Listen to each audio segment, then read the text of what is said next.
Boa tarde! Olá, mulheres da Igreja Oceânica!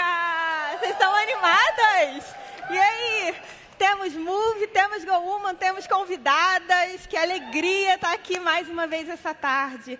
Hoje, a gente vai tratar sobre o tema O Caminho do Coração. Sentimentos, emoções e fé. E para a gente começar a nossa programação, depois desse louvor maravilhoso das nossas mulheres também, eu quero convidar algumas irmãs queridas da nossa igreja para estar aqui no palco comigo.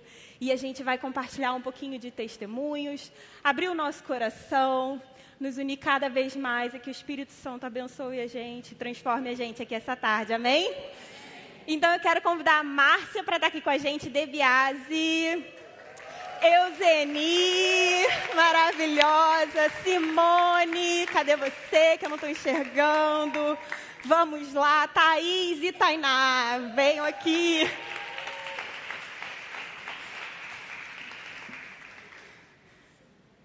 Vamos lá, posso... Amém, opa.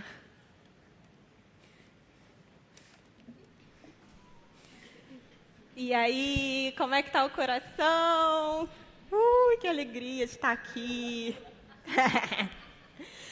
Meninas, para a gente começar essa tarde, falando sobre sentimentos, emoções e fé, às vezes essas três palavrinhas podem se confundir um pouco, principalmente sentimentos e emoções.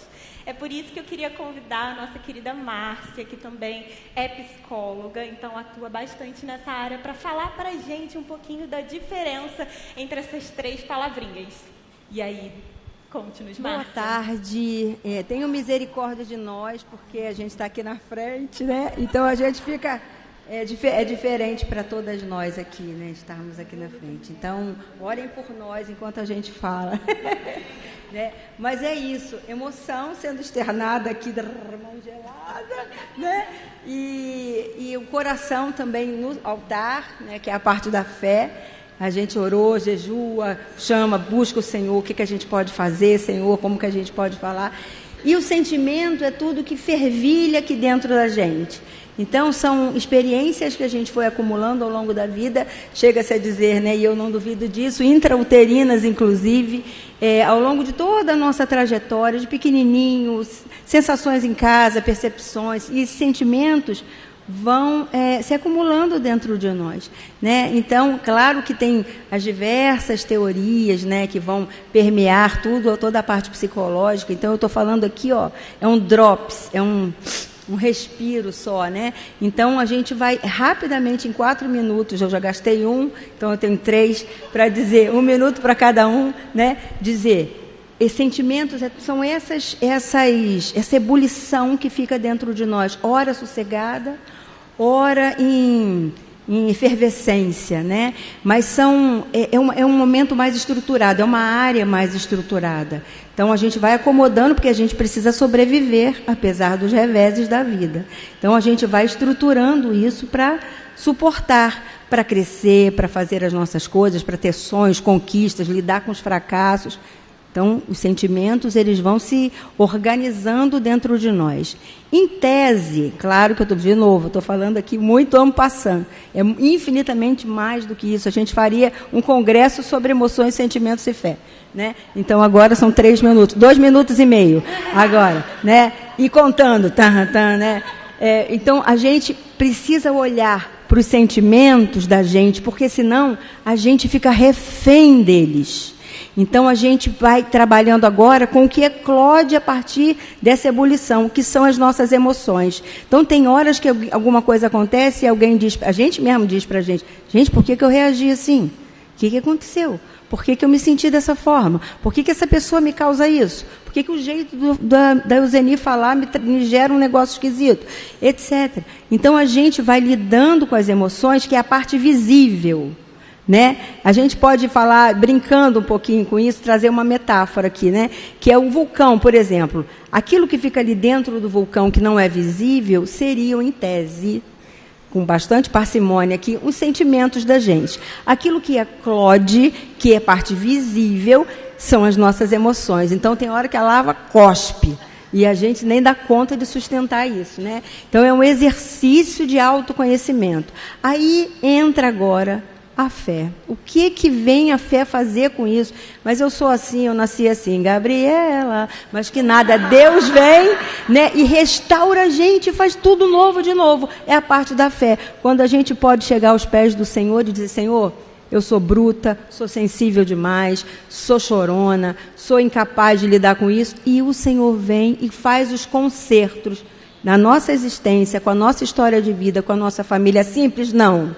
Não é simples, é muito difícil. Depressão é doença, crise de ansiedade, transtornos, isso tudo são doenças, precisam de tratamento espiritual, precisam de tratamento psicoterapêutico, psicológico e precisam de tratamento também medicamentoso, a terapia da medicina, da psiquiatria. Então, cada um de nós vai buscar no altar, buscar com amigos, reuniões, encontros. Isso que a gente está fazendo aqui é terapêutico, extremamente terapêutico. A gente vai buscar saídas. Então, em tese, depois se quiserem conversar comigo, a gente pode conversar mais sobre isso. Amém. Pronto. Impressionante, né? Como é que as emoções transbordam de fato. Transbordam totalmente. E a gente tem aqui com essas mulheres queridas vários testemunhos em relação a diferentes áreas da nossa vida, diferentes transbordamentos de emoções, né? De sentimentos que se manifestam em algum momento que a gente não aguenta mais segurar em emoções. Então, culpa é um grande mal do nosso século, ansiedade, depressão, a gente tem falado sobre isso várias e várias vezes, não é?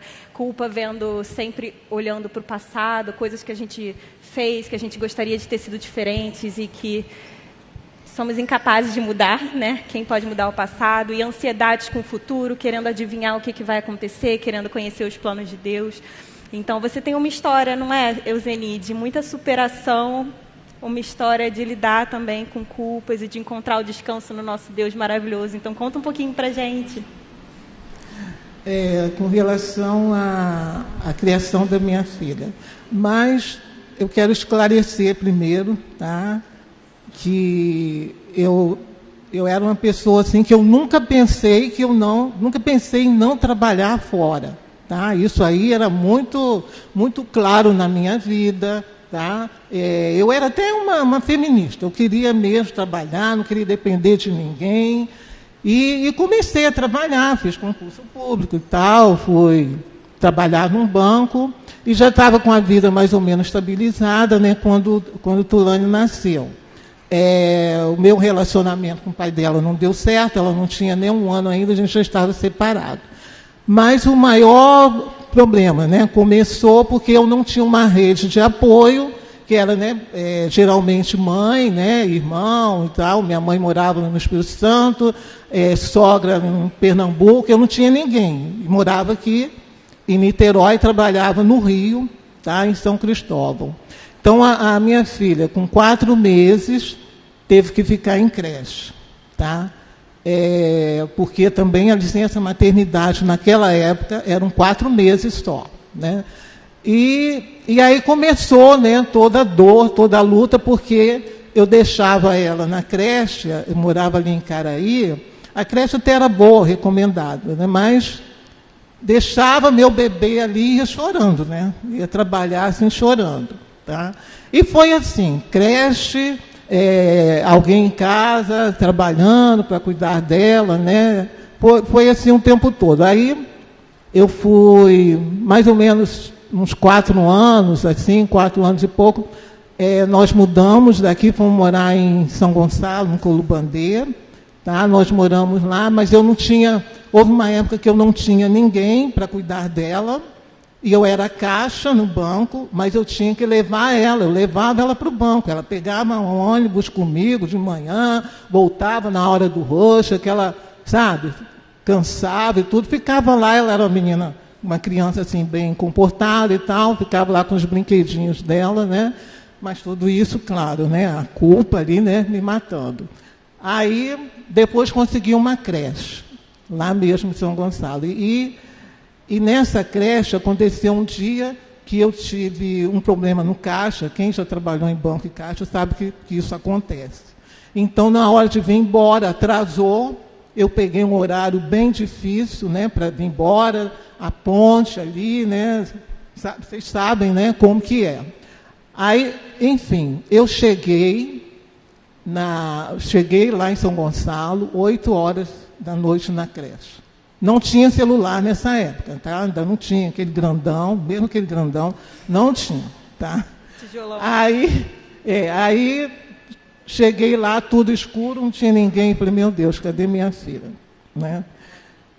Aí fui para casa, né? Fui para casa, assim, naquele estado, né? Cheguei lá no prédio, aí um porteiro, né? Era um zelador novo, que eu não conhecia ainda muito bem, não conhecia a esposa dele.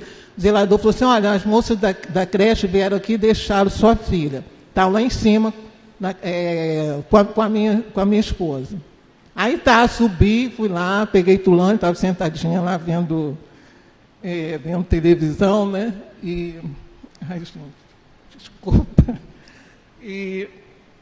Fui para casa. Aí passou um tempo, arrumei uma outra creche lá mesmo, e ela ficou um tempo nessa creche, bem depois, assim, que ela já tinha saído da creche, bem depois, a Tulane não gostava de comer ovo cozido, e eu perguntei a ela por que ela não gostava. Ela falou, mãe, eu não gosto, porque isso aí me faz lembrar da creche, que todo dia no jantar era ovo cozido com macarrão, sabe? Então vocês imaginam, né, como que eu me sentia. Bom, aí a gente teve até um tempo assim, de refrigério, né, para encurtar, porque são 4 minutos, já deve ter passado uns 5. Aí a gente veio morar aqui de novo, nós viemos morar aqui, e eu morava ali perto pouco antes do Motel Status, e a Tulane já estava maior, e ela pegava ônibus, tinha que pegar ônibus sozinha, com 11 anos, eu ia trabalhar com 11 anos, já pegava ônibus sozinha, para estudar lá no quase final da Avenida Central, lá Serra Grande, tá? Então ela ia sozinha, graças a Deus, foi sendo livramento o tempo todo. Eu não tinha tanta intimidade com Jesus, não, eu frequentava uma igreja dessas igrejas de rosa ungida, água na televisão, era assim, sabe? Eu não tinha aquele conhecimento da palavra e tudo, não tinha isso aí, né?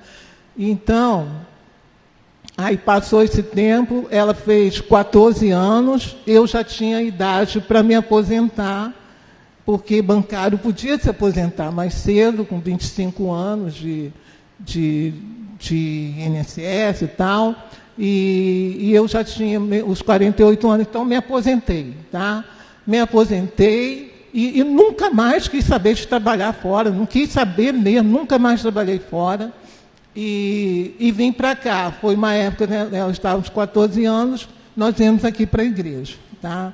E ontem, assim, enquanto eu estava falando sobre isso com as meninas, me veio uma imagem assim até muito linda. Eu me lembrei dos israelitas quando saíram lá estavam no deserto, eles saíram do deserto de Mara, onde tinha água amarga, e foram para o deserto de Elim, né? E ali naquele deserto tinham 12 fontes de água, né? Ou 12 poços, e 70 palmeiras. Eles acamparam ali perto das águas, né? Então aquilo me veio assim, né? Eu vim aqui para a Oceânica, o que representou para mim naquela época, tudo, foi assim uma época assim foi um renovo na minha vida, um descanso, a cura, tá? Um período, né, que eu fiquei assim, até pouco tempo ainda sentia muita culpa, né? Mas foi assim, aquela época assim que Deus me trouxe mesmo, tá? Um refrigério mesmo, uma restauração. Foi um período assim muito bom, né? E tem sido, né? Tem sido um período muito bom. E Tulane, ela é hoje, né? Ela é resultado de tudo aquilo que ela viveu, da experiência dela. Graças a Deus, a menina ótima, é líder de célula aqui. Maravilhosa. E é uma pessoa... e é linda por dentro. Por dentro, sim. tá? Por fora também. Amém, gente. Glória a Deus. Obrigada. Amém. Glória a Deus. É muito impactante assim, a gente ouvir tantos testemunhos e se deixar encorajar, né, do quanto Deus sustenta. Existem dias de deserto, né, existem dias de bastante luta, assim, dias que às vezes levam anos para passar. E a gente precisa do nosso Senhor sustentando de fato, né? E é muito impactante quando você fala a questão de querer se aposentar, né? Você queria isso era uma decisão sua, foi uma mudança mesmo na sua vida, de fases de vida, de fato, né? E é super importante, assim, a gente observar as coisas que fazem sentido de fato para a nossa vida, né? Para o nosso pessoal, para a nossa ou estrutura familiar, ou no caso eu, jovem, solteira, aquilo que faz sentido de fato, porque a sociedade está sempre pressionando, né? A gente vive sempre pressões sociais de se encaixar num padrão, existe aquele discurso do politicamente correto e também daquilo que é tolerância, né? Do que as pessoas toleram ou não, mas a verdade é que a gente está sempre sendo pressionada a vestir uma máscara social, vestir uma postura social, e às vezes aquilo não corresponde ao que faz sentido de fato para o nosso coração, para a nossa vida, para a nossa estrutura familiar, para aquilo que Deus quer fazer de milagre na nossa vida e de sustento, né? A gente louva Jesus pela sua vida, pelo seu testemunho, pela vida da Tulane também. Então é isso, cara. Pressões sociais que a gente precisa ficar sempre de olho, né? É verdade, Nath. Eu acho que a gente precisa entender as promessas do Senhor para a nossa vida, né? Em cada fase da nossa vida. E eu estou vivendo uma fase agora maravilhosa na minha família, né? Com a chegada do Daniel, um milagre de Deus, né? Que Deus nos proporcionou. Mas há pouco tempo atrás eu estava com o meu coração muito insatisfeito mesmo, sabe? Porque a gente sabe que dentro de casa eu sou mãe em tempo integral, cuido dos meus filhos, e esse trabalho rotineiro, né, sempre a mesma coisa, isso estava gerando uma insatisfação mesmo no meu coração, sabe? Como se aquele trabalho não tivesse valor, sabe? Eu sei que isso não é verdade, mas eu estava ouvindo essas vozes, né, estranhas, tentando trazer essa inverdade ao meu coração. E aí, um dia, com o coração bem mal, assim, quebrado mesmo, eu vim a uma reunião de Déboras aqui do MOVE, que eu tento vir sempre quando eu consigo, né? E aí eu estava com o meu coração assim, dessa maneira, e a gente estava ali louvando, orando, enfim, né? Como é o processo ali na reunião. E a Fatinha veio com um texto e depois com um testemunho maravilhoso do filhote da Thaís, né, sendo evangelista dentro da sua casa, sabe, falando de Jesus, anunciando as verdades do evangelho, né, para o seu priminho, e depois testificando para os seus pais como ele era feliz de ter conhecimento. Uma criança de 10 anos, gente, ela chegar para o pai na mesa de jantar, para a mãe, né, para a família, poxa, eu sou muito feliz porque eu tenho Jesus e foi você, papai, você, mamãe, que me ensinou isso. Desculpa.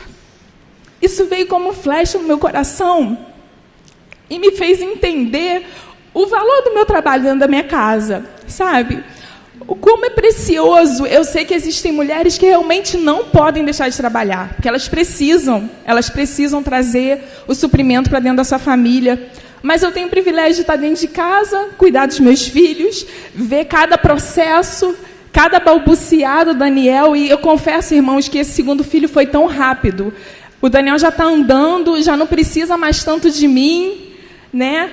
E assim, eu sei que a maternidade às vezes traz uma solitude. Eu tive que abrir mão de algumas coisas que eu gostava, por exemplo, algumas mentorias que eu fazia até aqui mesmo na igreja, que é um trabalho que desde que eu cheguei à Oceânica, há 13 anos atrás, eu sempre amei discipular. Eu amo ouvir, eu amo, enfim, servir. E eu tive que abrir mão disso, e foi justamente nessa semana que isso aconteceu, que meu coração estava mais entristecido, e eu vim à reunião de Déboras e ouvi esse testemunho, e entender o meu valor, o valor do meu trabalho para o reino e para a eternidade, sabe? Então, assim, isso é bênção demais, isso é evangelho, isso é vida de graça, né? Isso é Jesus na nossa vida, sabe? A gente poder interagir com os irmãos, ouvir o outro, a graça do Senhor nos atingir através da palavra, através dos relacionamentos. Isso é a Igreja Oceânica, né? Eu acho que a gente consegue perceber isso muito notório aqui. Então, eu louvo louvo a Deus pela minha igreja, eu louvo a Deus por essas mulheres que tanto edificam a minha vida. Desde o Arthur, 6 anos atrás, eu tive aqui numa reunião, eu sentei na cadeirinha da bênção, eles oraram pela minha vida, oraram pelo parto, oraram também pela vida do Daniel, e graças a Deus meus filhos estão aí, vivos, com saúde. E é isso, eu louvo a Deus por esse momento. Amém. Amém. E isso assim, sem dúvida me impacta muito, muito, Simone, porque eu venho de uma família que ainda não é cristã, né? Eu sou a única cristã da minha casa, amo o Senhor e amo a história que Ele me deu, assim, de muito crescimento com Ele, de muita dependência dEle. Mas me chama muita atenção essa questão do quanto o seu coração foi tratado na comunhão, né? Através de uma vida de uma irmã que provavelmente não sabia exatamente o que estava acontecendo com você. Aquele texto foi uma direção do Espírito Santo e o Senhor usou isso para falar com você. E essa é a beleza e a grandeza assim, da igreja viva mesmo de Jesus, né? Como a comunidade cheia do Espírito Santo está sendo usada, está sendo guiada. E isso também fala particularmente assim com o meu coração por conta de parte da minha história que eu já compartilhei aqui outras vezes. No Alive também eu falei da questão, brevemente, né, da questão de eu ter tido depressão e o fato de que poucas pessoas sabiam que eu passava por esse problema, mas essas poucas pessoas eram da igreja e ninguém tinha, eu fazia terapia e tudo, eu tinha todo esse acompanhamento, mas ninguém sabia em detalhes da igreja, assim, o que eu estava passando, com exceção dessas pessoas. E elas não tinham fórmulas mágicas de me trazer a cura, gente. Elas não tinham, mas como fez diferença cada palavra de oração comigo, como fez diferença ouvir o meu choro e compartilharem versículos comigo, coisas que elas não sabiam quanto impactaria o meu coração, mas que o Espírito Santo usou essas irmãs para me sustentar até o momento em que o Senhor derramou cura sobre a minha vida e eu louvo Ele por isso. Então, isso é muito impactante, né? E falando dessa questão de saúde, Taizinha tem também um super testemunho dessa área, né? Conta um pouquinho pra gente. Vou contar. Boa tarde, meninas. No último ano e meio, a minha família viveu um processo muito complicado com a saúde da minha mãe.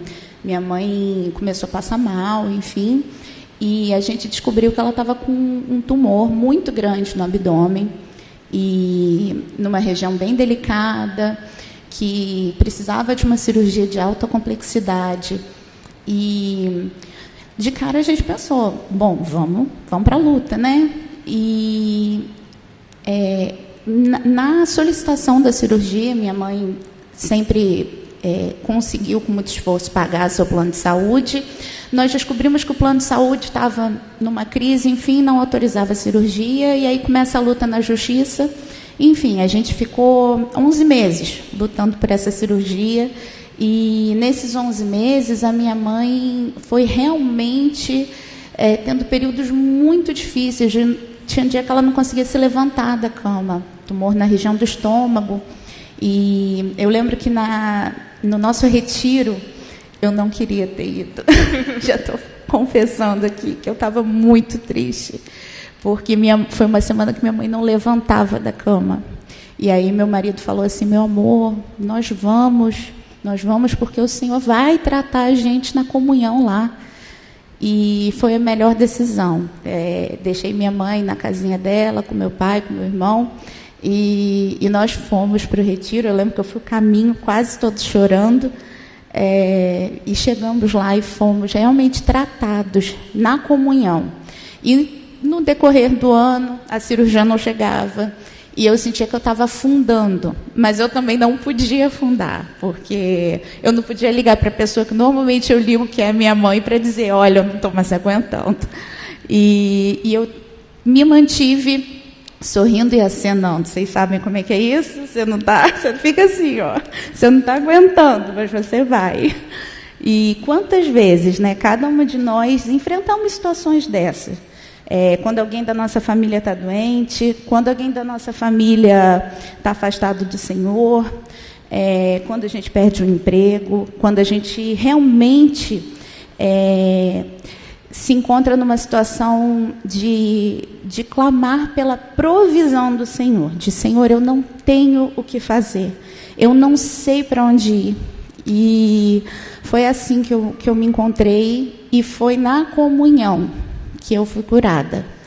Que quando eu estava nos meus piores dias, os meus irmãos da célula chegavam e falavam alguma coisa que eles às vezes nem imaginavam que era um curativo para mim. E hoje eu brinco, eu chamo eles de você é o band-aid, você é a gás, você é a água oxigenada, eu chamo eles assim. E as minhas irmãs do discipulado ali no nosso grupo menorzinho de intimidade, me sustentando, me amando. Então, eu descobri o valor disso que você falou, Nath, da comunhão. Que Jesus realmente, ele vem ao nosso encontro. Muitas vezes o abraço de Cristo vai ser um abraço de um irmão, de uma irmã. E a gente só precisa também se abrir para esse abraço. Né? A gente às vezes tem vontade, eu tinha vontade tinha dia de me trancar em casa, eu não quero ver ninguém. Mas como é importante a gente falar assim, não, eu vou no culto, eu vou no retiro, eu vou na minha célula, porque vai ser nesse local da comunhão dos santos que Jesus vai estar esperando por a gente.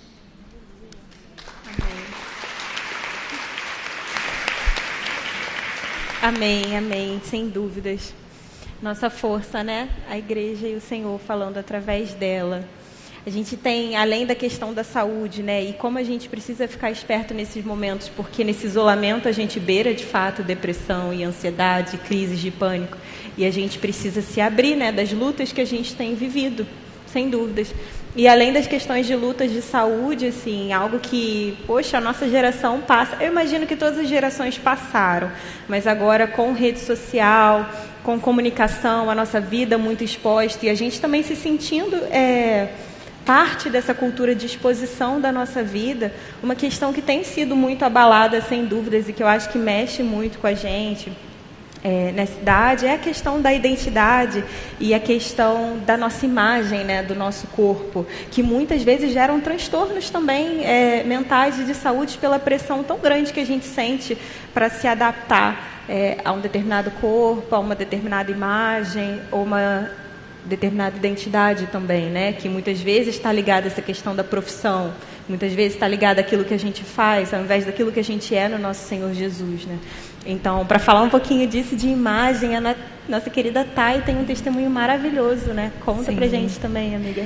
Bom, quando eu paro para refletir sobre isso na minha vida, eu vejo que eu passei a minha vida inteira, mais ou menos assim, me comparando muito com a minha irmã. Eu tenho uma irmã mais velha que é totalmente diferente de mim, de jeito, de corpo. Ela é super magrinha, eu sou assim, maior. Ela tem o cabelo liso, o cabelo cacheadão, assim, é totalmente o contrário. E ela sempre foi muito parecida com a minha mãe, de jeito. Ela é a cara da minha mãe também. E como ela era mais velha, tem aquela pressão de que, eu sou a mais nova, e ela é boa, e eu não, enfim. E eu achava que tudo em mim estava errado, eu achava que tudo em mim era ruim e que não tinha valor, assim. As minhas características físicas, os meus jeitos, os meus gostos, eu não me aceitava. E eu criava uma guerra comigo mesma, que eu me comparava com ela, tipo, eu que criava isso, entendeu? Não era ela que me fazia me sentir assim. Eu mesma me botava essa pressão. Mas, graças a Deus, quando eu fiz uns 18 anos, mais ou menos, assim, Deus falou comigo muito fortemente sobre isso, assim, sobre essa questão de imagem, sobre identidade. E uma coisa que ele me disse é que eu não tenho que me comparar com ninguém. E eu não tenho que querer ser uma coisa que eu não sou. Eu não tenho que querer ser mais do que ele me fez para ser. Ele me criou do jeito que eu tinha que ser, fisicamente, emocionalmente, tudo, por dentro e por fora, e ele me criou para glorificar ele, de todos os jeitos que ele me criou para ser, cada característica, ele criou cada um de nós diferentes, a gente tem nomes diferentes, a gente é totalmente diferente, mesmo sendo filhos biologicamente da mesma mãe, irmãos biológicos, enfim, a gente é diferente, e ele me criou para ser a Tainá. E isso foi a maior descoberta da minha vida até agora, porque isso me fez mudar totalmente o rumo da minha vida, me fez mudar totalmente tudo que eu pensava em relação a mim mesma. E ele me libertou de tudo, de toda a comparação que eu tinha, que eu fazia, de toda a guerra que eu tinha comigo mesma. E ele me fez me sentir pertencente, me fez me sentir pertencente porque eu pertenço a ele, sabe? Porque a minha identidade está nele. E nada vai tirar isso de mim, é a verdade da minha vida. E eu, de verdade, consumi essa verdade, sabe? Para dentro de mim mesmo, com tudo que eu tinha, porque é a verdade, é o sentido de tudo, assim. E aí, com 18 anos, um pouquinho mais velha, assim, eu entrei na faculdade, fiz faculdade de moda, e isso também já abriu muito meu olhar sobre essa questão de imagem e, enfim, corpo e tudo mais. E aí, depois de uns anos, assim, eu conheci a Duda Matos, daqui da igreja, e a gente abriu nossa loja Banamu, que é uma loja de beachwear, e o que a gente prega com a marca é literalmente a aceitação de corpos, de todos os corpos, assim. E de beachwear as pessoas geralmente ficam, sabe, tipo, não, eu era muito assim, eu não quero usar biquíni, eu não quero me mostrar, sabe. Eu ainda tenho os meus dias que eu fico meio assim, mas a gente prega que o nosso biquíni vista cada corpo, entendeu? Que não seja uma coisa exclusiva para um padrão. A gente quer quebrar os padrões, porque Deus fez a gente todos diferentes, sabe? E é isso, assim. Hoje eu posso dizer que, com toda certeza, que eu me amo, porque Deus me ama. E porque a minha identidade está nele, porque eu pertenço a ele, e porque todas as características que eu tenho são para glorificar ele. E é isso que eu amo. É isso que eu amo, sabe? É isso que me faz me amar. E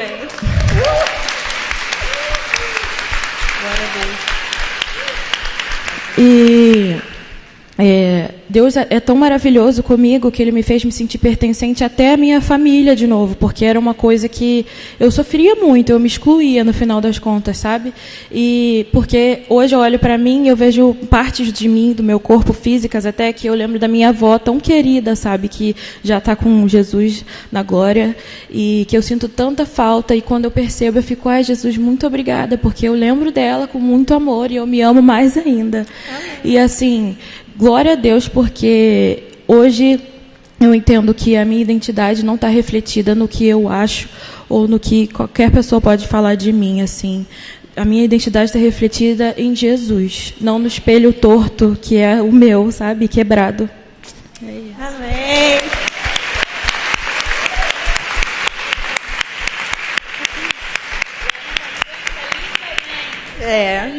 Canta muito.